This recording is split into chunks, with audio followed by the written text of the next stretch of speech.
AI와 법에 대한 이야기 오, 네. 지금 함께 하시죠. AI와 저작권 법.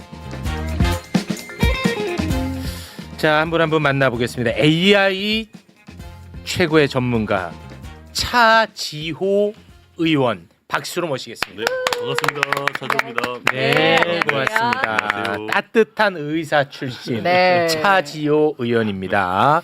자, 그리고 오랜만에 매불쇼를 또 찾아주셨군요. 저작권 관련해서는 최고의 또 권위자라고 합니다. 전세준 변호사 박수로 모십니다. 네, 안녕하세요. 전세준 변호사입니다. 네, 아 오랜만에 뵙겠습니다. 예, 오랜만에 나왔습니다. 네. 그 최근에 그 AI의 발전 속도가 너무 빠르죠. 저를 굉장히 네. 뭔가 좀 뒤처지게 만드는 느낌입니다. 오. 예, 뭐 최근에 그 현대자동차가 내놓은 네, 네. 그 피지컬 AI 그건 네. 지금 난리 났죠. 난리 났죠. 그리고 뭐 피지컬 AI뿐만이 아니고 저도 이제 그 뭐 의사도 하고 카이스트 교수도 하고 공부를 많이 한 사람인데 네. 저보다 앞선 지는 한참 된 것 같아요.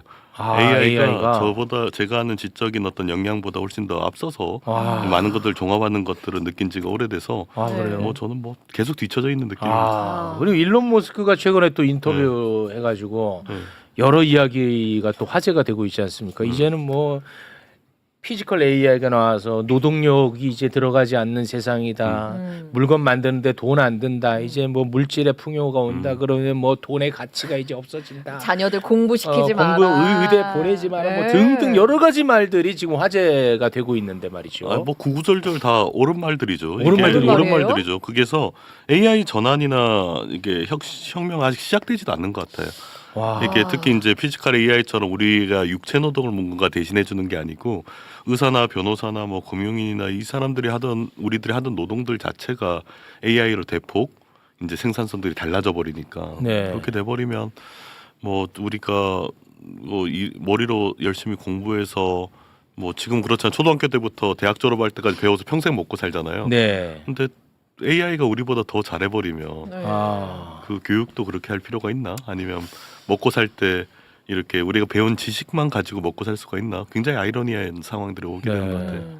지금 가장 큰 타격을 입고 있는 업종 중에 하나가 변호사 직종이라는 얘기들도 많더라고요. 예, 그러니까 일단 뭐 완벽하지는 않지만 시간 문제로 보이고요. 이게 속도도 굉장히 빨라요, 사실은.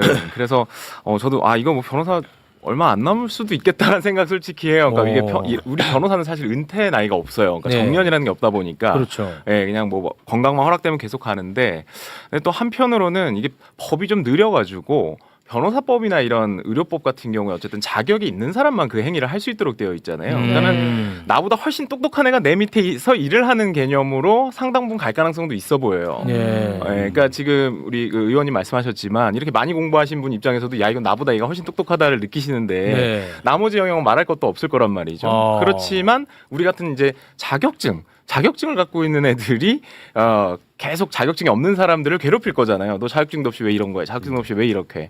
그렇게 해서 사실 국민들에게 가는 법률 서비스의 질이 뭐 나빠질지 어떨지 모르겠지만 네. 법이 바뀌지 않는 한 이게 변호사가 왕창 주느냐 그거는 좀 다음 문제인 것 같고 1년차, 2년차 변호사들이 취직 자리를 구하는 것은 생각보다 좀 어려울 수 있다. 어렵대요, 진짜. 네, 진짜. 그건 굉장히 안 어려워요. 뽑는데요, 지금은. 그러니까 예전에는 제가 뽑아서 이거 리서치해서 이렇게 이런 사안이니까 쭉 설명을 해요. 그러면 막 그냥 한 일주일 내내 해갖고 갖고 와. 그러면 그렇지. 뭐 부족해요. 어. 근데 지금은 그냥 AI한테 딱 시켜버리면 네. 뭐 1분도 안 걸려요. 뭐 딥 리서치 이런 거 한번 걸어버리면 와 이거 이런 게 다 있어. 그리고 저도 배운다니까요. 그런 부분에 있어서. 아마 와. 변호사가 좀 빠를 것 같고 의사들도 이제 의사들을 AI가 대체한다 이런 것까지는 아직 안 온 것 같은데 간호사랑 AI가 협업을 하잖아요.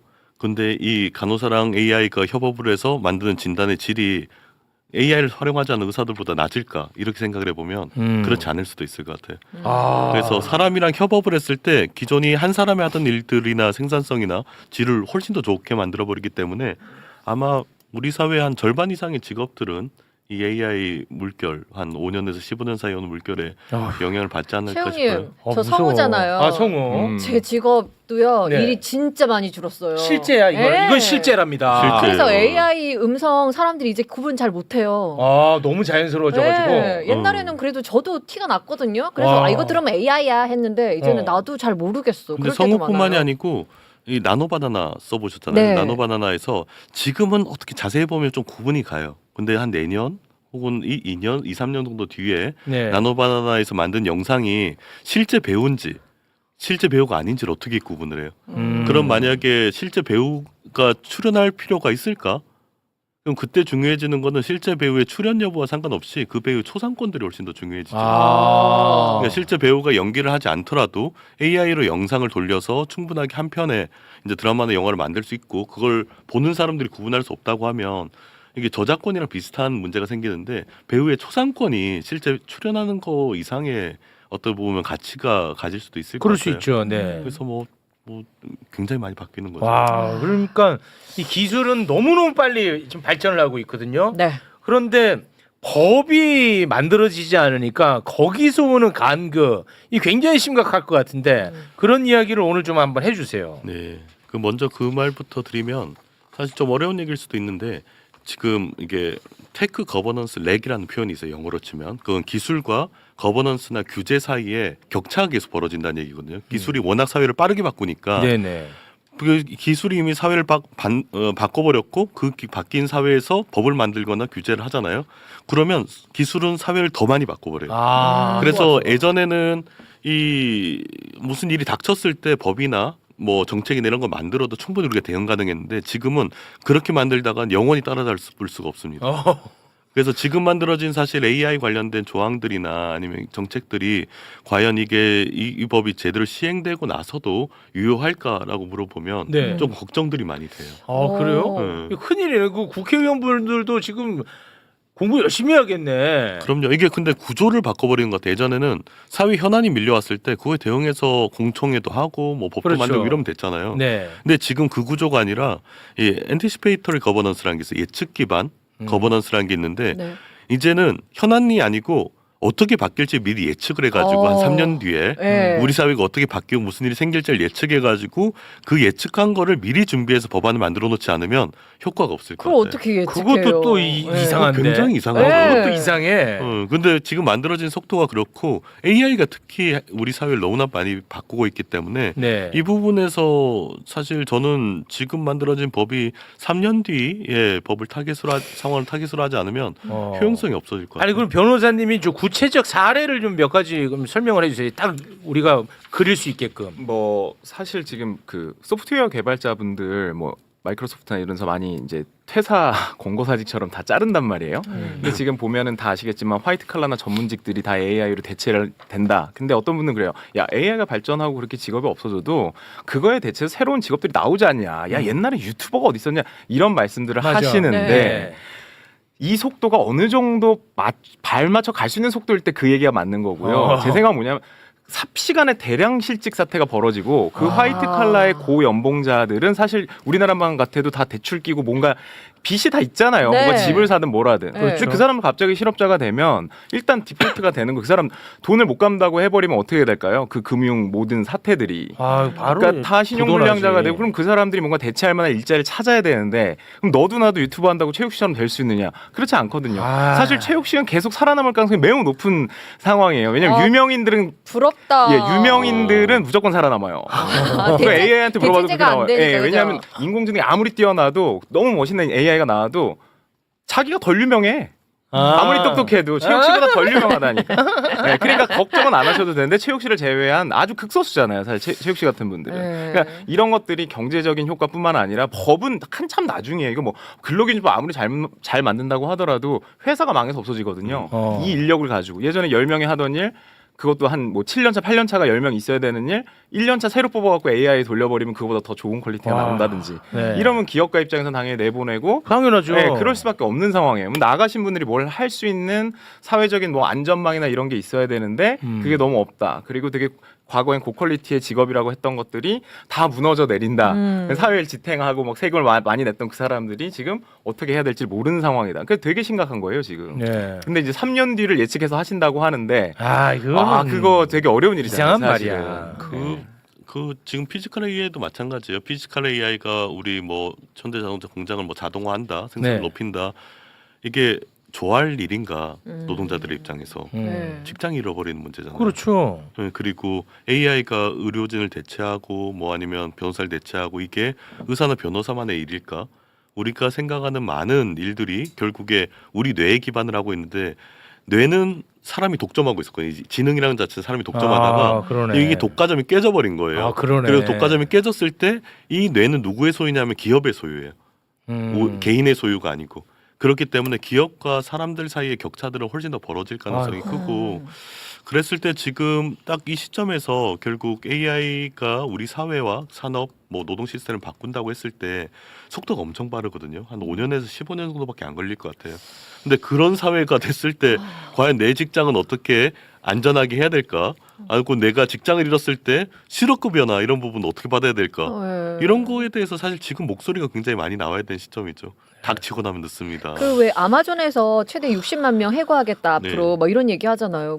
이게 곧 실현될 것 같으니까 너무 겁나잖아요. 나는 이번에 그 로봇 보고 네. 진짜 완전히 정신적 충격이 커가지고 저- 어떻게 이렇게 갑자기 자연스러워졌냐? 저는 저기 염려가 저희 정치인이니까 계속 다음 선거를 생각을 하잖아요. 네. 다음 대선 때 뭐가 가장 문제일까 민주당에. 근데 저는 문재인 정부 때 마지막에 부동산 문제가 터졌던 맞아요. 것처럼 네. 청년 실업 문제가 가장 큰 걸림돌이 될 것 같아요. 아. 왜냐하면 지금 속도로 가면 4년차, 5년차 때 가장 먼저 직업을 잘 못 잡거나 잃어버리는 그룹들이 청년 그룹이에요.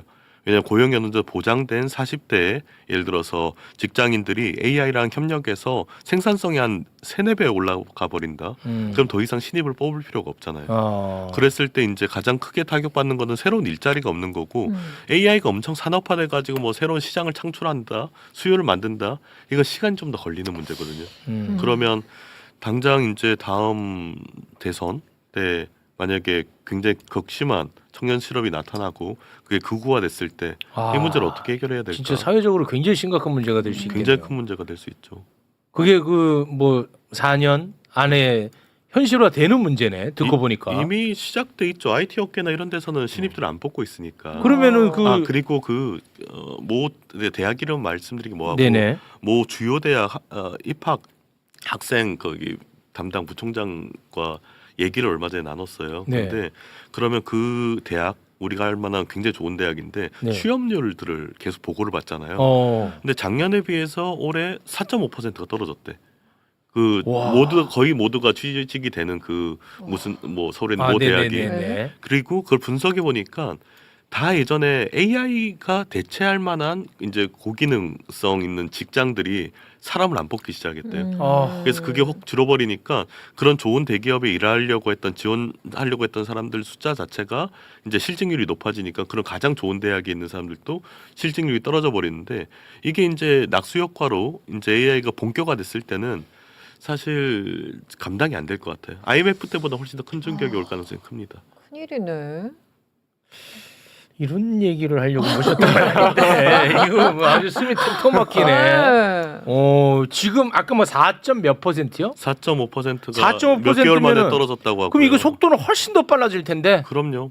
그리고 아직 제가 말씀드렸지만 AI 전환 본격화되지도 않았어요. 그러니까요. 이제 시작하는 단위고 한 2-3년 안에 올 기술만 가지고 이제 직업 대체율이나 이런 것만 봐도 굉장히 큰 충격이 올 것 같아요. 그래서 이제 AI 기본 사회라는 우리 공약 국정 네. 과제를 만들 때 네네. 거기 노동 분야는 저희가 이런 대량 취업에 맞춰서 일단 전체 그 직장의 한 3분의 1에서 반 정도가 패턴이 바뀐다고 생각을 했어요. 직장이 없어지든지 아니면 다른 형태의 직장으로 바뀌든지.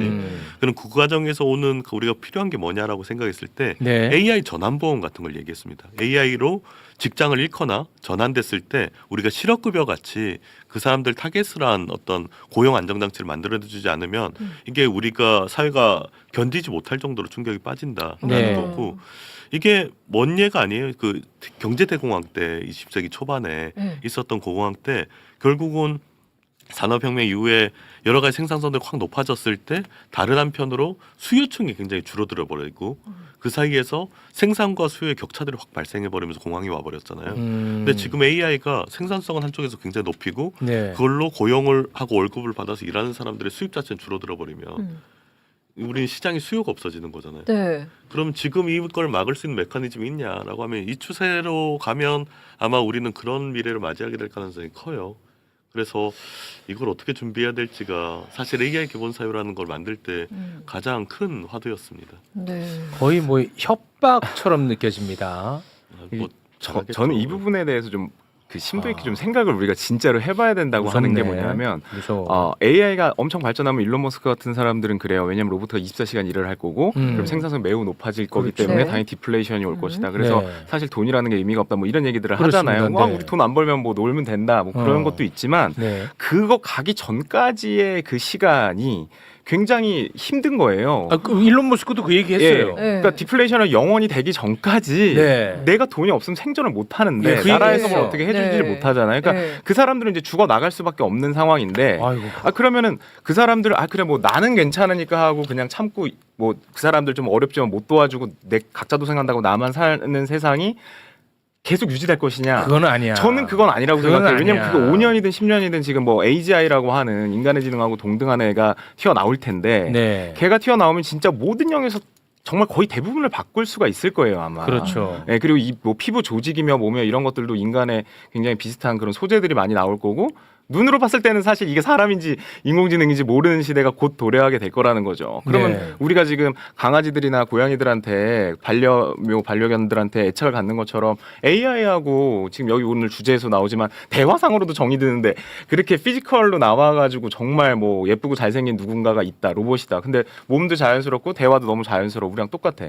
그러면 인간처럼 취급을 하는 시대가 올 수도 있다는 거예요. 그래서 법조계에서는 사실 그거를 예전부터 전자인이라는 걸 도입할 필요가 있지 않냐. 그러니까 자연인, 법인, 와. 그다음에 이제 전자인. 인공지능이 완전 AGI가 나와서 그렇게 되면 전자인이라는 것도 도입할 필요가 있다. 그러면서 나가는 그 담론이 뭐냐면 야 우리보다 똑똑한 애들이 우리가 법 만든다고 이거 듣겠냐? 라고 하는 거예요. 그러니까 일론 머스크 같은 사람은 그걸 벌써 옛날에 생각을 하니까 오픈 AI 만들 때도 착한 AI를 만들어야 돼. 안 그러면 인류가 멸망할 수가 있어. 나중에 얘는 스스로 발전하잖아요. 얼마 전에 그 옵티머스도 보면 자기가 배터리 교체할 정도로 이제 발전했잖아요. 근데 그건 이제 시작에 불과하겠죠. 그러니까 그 사회가 오래 남았냐, 뭐 30년, 40년 뒤 얘기를 하는 게 아니에요. 10년 안쪽에 막 쓰나미처럼 불어닥칠 그런 이슈라는 거죠, 이게. 그러니까 이게 AI랑 사람이랑 네. 경쟁이 될 거라고 생각하면 오산이에요. 지역구가 오산인데 네. 어쨌든 오산입니다. 지역구 오산. 지역구 네. 한번 강조해드리고 네. 그 AI랑 인간의 경쟁은 약간 뭐 예를 들어 보면 예전에 20세기 초에 인력 거 있잖아요. 인력 거랑 자동차랑 경쟁은 안 하잖아요. 아, 경쟁이 안 되지. 네. 그렇게 경쟁이 안 될 거예요. 그래서 네. 저는 두 가지 지능체가 경쟁할 거라고 생각을 해요. 하나는 저는 이제 커넥티드 인텔리전스 연결된 지능이라고 부르는데 사람과 AI가 협업하는 해서 어떤 걸 생산하는 이게 하나. 나머지 하나는 아까 변호사님께서 얘기했던 AGI 그 인간의 도움 없이 스스로 생산하는 AI. 그 두 가지가 경쟁할 것 같은데 저는 AI 기본 사회 전략에서도 그렇고 뭐 계속 얘기하는 거는 후자 쪽으로 하면 안 된다고 생각을 해요. 왜냐하면 결국에 AI가 우리가 하는 일들 다 대체하고 새로 생산할 수 있게 될 거예요. 근데 그게 15년 안에 와버린다. 그럼 우리가 가진 경제랑 노동 시스템이 견뎌내질 못합니다. 네. 우리가 발명한 경제 시스템은 인간의 노동에 기반을 하고 있기 때문에 네. 이게 견뎌내질 못해요. 그래서 AI랑 어떻게든 사람이 협력해서 일을 할 수 있게 그 체계를 구축하는 게 가장 아니, 근데 중요하죠. 지금까지 역사에서 기술을 인위적으로 막은 사례가 있어요? 그럴 수는 없을 거 아니에요. 이거는 뭐 어떤 강력한 힘으로 막을 수 있는 문제는 아니지 않나요? 그렇죠. 그래서 AI 관련해서 큰 논란, 그 토론들이 있을 때 두 가지로 돼요. 보통 지금 우리 AI 기본법이 나와 있는데 하나는 AI로 산업지능부터 먼저 하자. 이 글로벌 경쟁인데 우리가 먼저 치고 나가야 된다 하나가 있고 네. 다른 하나는 AI가 가진 부작용을 알지 않냐 데이터 그 개인 정보나 이런 거 알지 않냐 이거를 리스크를 줄여야 된다 이 두 가지로 있는데 저는 생각이 달라요. 그러니까 AI 리스크를 줄이거나 뭐 지능 쪽을 하자는 게 아니고 AI가 가진 공공적인 기능들을 극대화하지 않으면 우리가 이걸 견뎌내지 못할 거라고 얘기를 해요.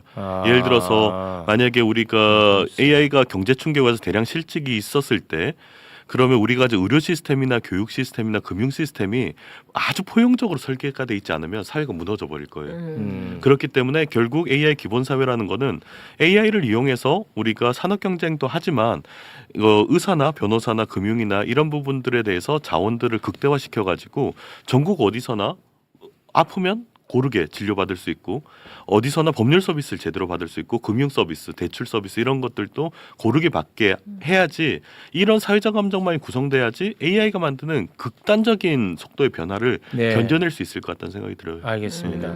그래도 오늘 뭐 준비한 건 해야 되니까 우리 네. 변호사님 예. AI 관련해 가지고 법에 미비 뭐 예를 들어서 이러한 것은 굉장히 애매한 부분이 있다. 그거 몇 가지 사례만 좀 설명해 주세요. 네, 지금 우리가 생성형 AI를 가지고 아까 전에 나노 바나나 얘기도 나왔지만 뭐 여러 가지 그 동영상 만드는 뭐 베오스라든지 여러 가지 툴들이 굉장히 많이 나오고 있잖아요 지금. 네. 그런데 이게 패러다임이 완전 바뀐 게 뭐냐면 예전에 그런 걸로 컴퓨터로 뭔가 그림을 그리려고 그러면 뭐 어도비나 뭐 그런 다른 툴을 이용해서 자기가 직접 뭔가 예술적인 감각을 표현을 했었어야 돼요. 네. 근데 지금은 말이나 글을 통해서 그림을 만들거나 음악을 만들거나 영상을 만들 수가 있게 된 거죠. 그렇죠. 그러니까 예전에 말로 만들어봐 그러면은 어. 자기가 손으로 뭘 해야지 그렇지. 하지 말로 할 수가 없었잖아요. 네. 자, 그럼 여기서 어떤 공백이 생기냐면 내가 글을 쓰는데 내가 글을 손으로 써서 했으면 남의 걸 베꼈으면 내가 베낀 게 되잖아요.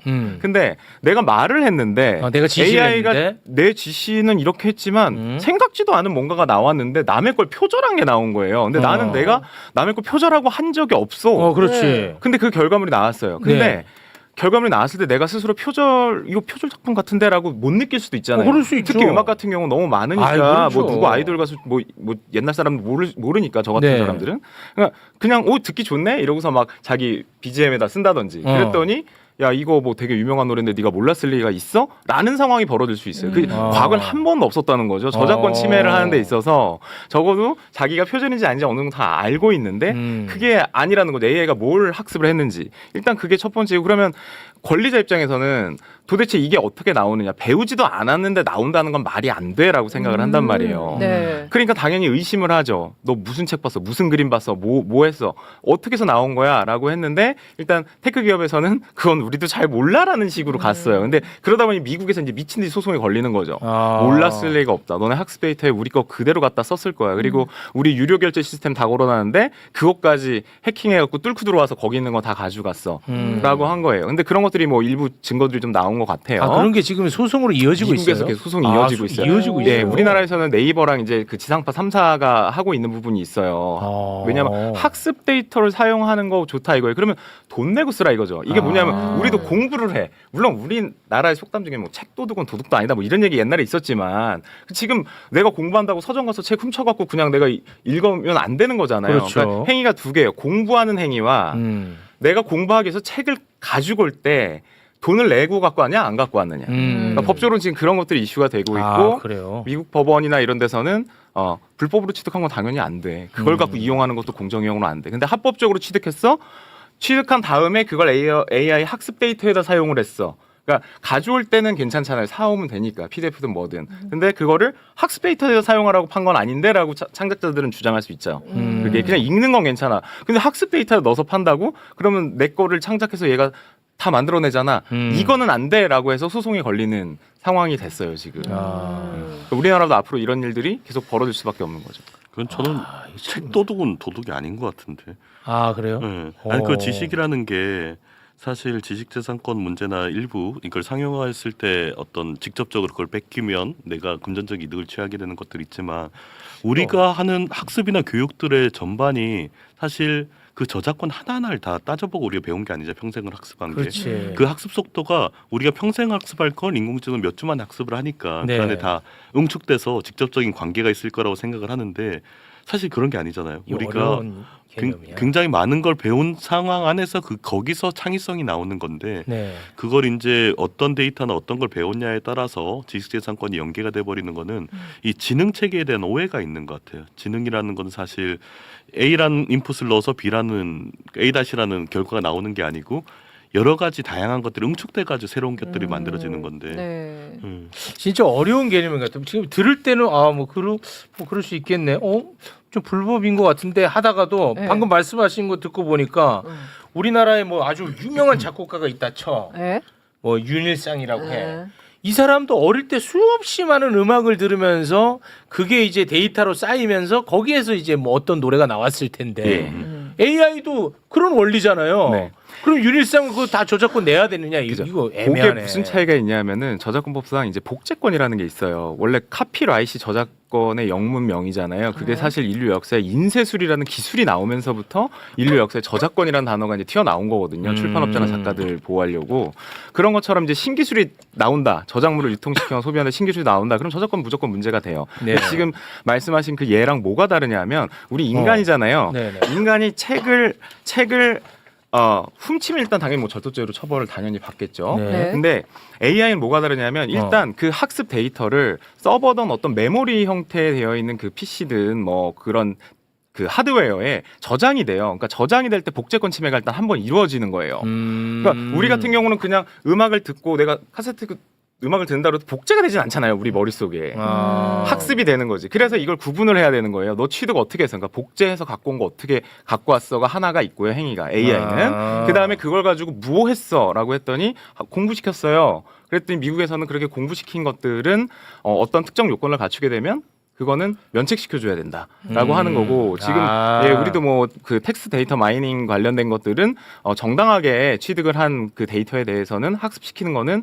저작권법 위반으로 보지 말자라는 논의가 있는 거죠. 예, 근데 저작권자들은 그것도 안 돼. 돈 내놔 이렇게 되는 저는 거예요. 이런 게 조금 일시적일 것 같고 조금 더 큰 문제는 앞으로 닥쳐올 거예요. 예를 들어서 실제 구글에서 샌드박스 AQ라는 이제 자회사를 만들어서 이게 좀 독립이 됐어요. 이게 구글에 있는 가장 주요한 AI 모델들을 가지고 예를 들어서 새로운 약물을 개발한다든지 아니면 뭐 기존에 문제가 된 사회 문제를 해결한다든지 하는 모델들을 계속 만들어내거든요. 그러면 우리가 결국 맞닥뜨릴 질문은 인간 말고 이제 다른 지능이 창작을 하고 창작을 넘어서 특허를 내는 시기에 놓여져 있는 거예요. 그럼 그 샌드박스 AQ나 아니면 그런 인텔리전스 모델을 만든 곳에서 특허권을 가져야 될지 아니면 그걸 쓰는 사람이 가져야 될지. 근데 그 샌드박스 AQ 같은 데서는 쓰는 사람이 가지라고 해요. 근데 그 논의가 이제 예전에는 지식재산권 논의가 인간만이 뭔가를 창작하고 특허를 낼 수 있는 거 그 세계관 안에서 출발했다고 하면 지금 인간 말고 다른 존재가 그리고 우리랑 다른 방식으로 사고하는 존재가 특허나 새로운 걸 만들어냈을 때 여기에 대한 권리를 어떻게 보장하냐라는 건데 법적으로 좀 부딪히는 부분이 있을 거예요. 예를 들어서 자율주행했을 때 사고 나면 우리는 회사의 책임을 네. 묻잖아요. 네. 아직까지는 그래요. 네. 여기 아니면 이게 자율주행 2나 3 같은 레벨 2나 레벨 3 같은 경우는 동성애 있는 운전자한테 묻거나 아니면 나중에 고도화되면 이제 자율주행 차 업체한테 테슬라 같은 데서 묻겠죠. 그런데 그럼 같은 논리로 가지고 그러면 AI 큰 회사에서 그 만들어진 툴을 가지고 창작을 하거나 아니면 특허를 냈다. 그럼 특허에 대한 권리가 누구한테 있냐? 이렇게 물어보면 아직 답이 안 나온 문제인 것 같아요. 그걸 이제 하는 업체에서 위임할 수도 있고 혹은 그 개인이 가질 수도 있고 아니면 특허권 그 모델 만들었는 데서 다 가질 수도 있고.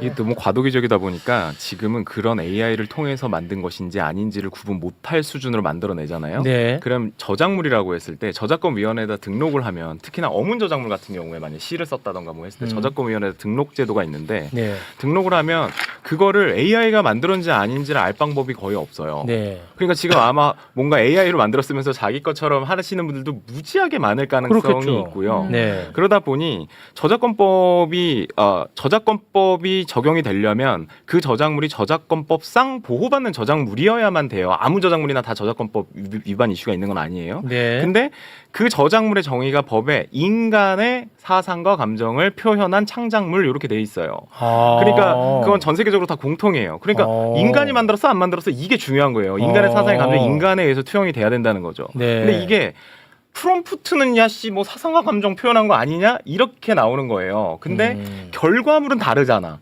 네가 프롬프트 했으면 그 프롬프트가 창의적이면 그건 내가 저작권 너한테 줄게. 근데 그 프롬프트로 AI가 중간에 필터를 해서 새로운 결과물을 나온 그 새로운 결과물은 그거는 인간의 사상과 감정이 표현됐다고 볼 수 없어. 인간이 한 게 아니잖아. 그거는 이렇게 봐요.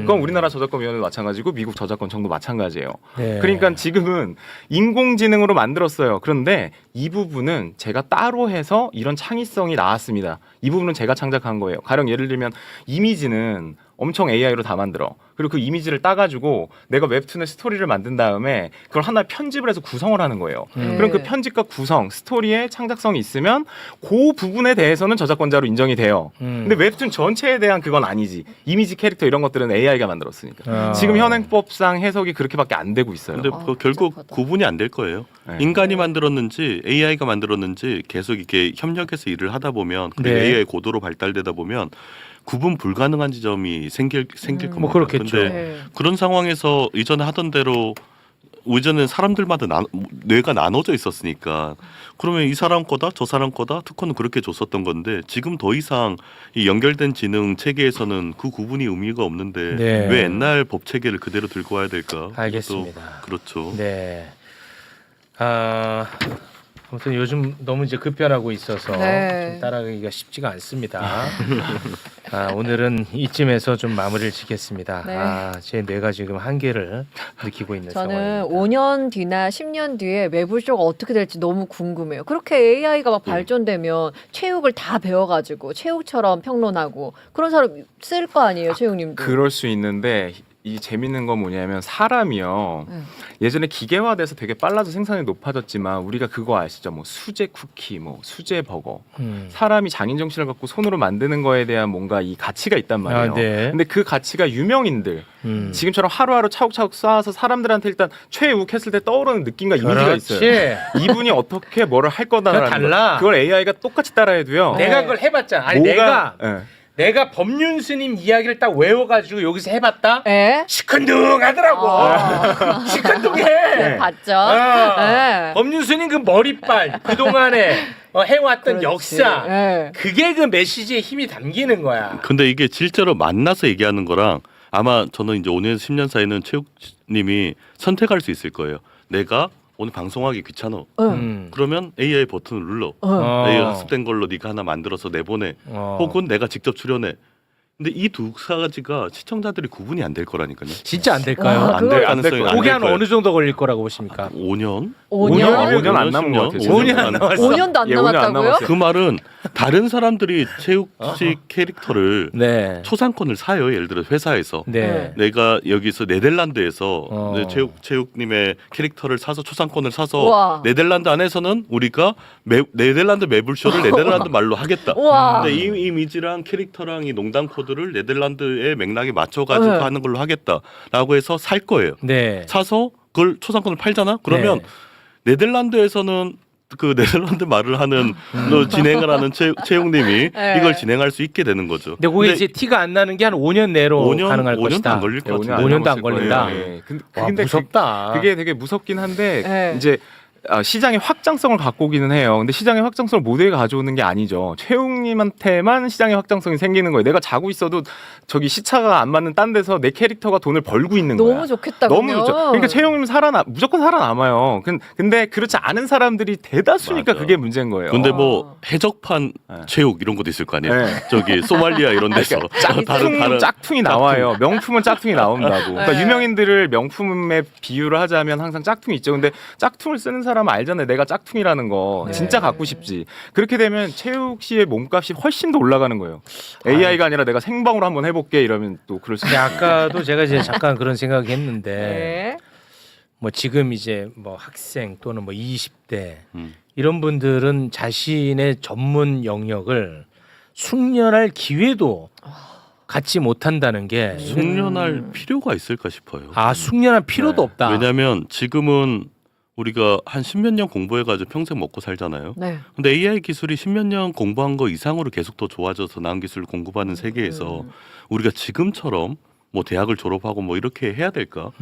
한 가지 확실한 거는 고등학생들이나 중학생들 막 물어봤을 때 제가 무슨 전공을 택해야 되나 이런 건 대답을 못했어요. 근데 한 가지 확실한 거는 지금처럼 한 20살 때까지 26살 때까지 공부해서 평생을 먹고 사는 시대 이제 끝났다라고 얘기를 해요. 그래서 그런 식의 숙련이 필요 있을까? 혹은 어떤 식으로 변화될까라고 하면 아직까지는 이게 답이 안 나온 시기인 것 네, 같습니다. 알겠습니다. 네. 일단 오늘은 이쯤에서 마무리를 짓도록 하겠습니다. 차지호 의원님, 전세준 변호사님 두 분 대단히 고맙습니다. 고맙습니다. 네, 감사합니다. 감사합니다.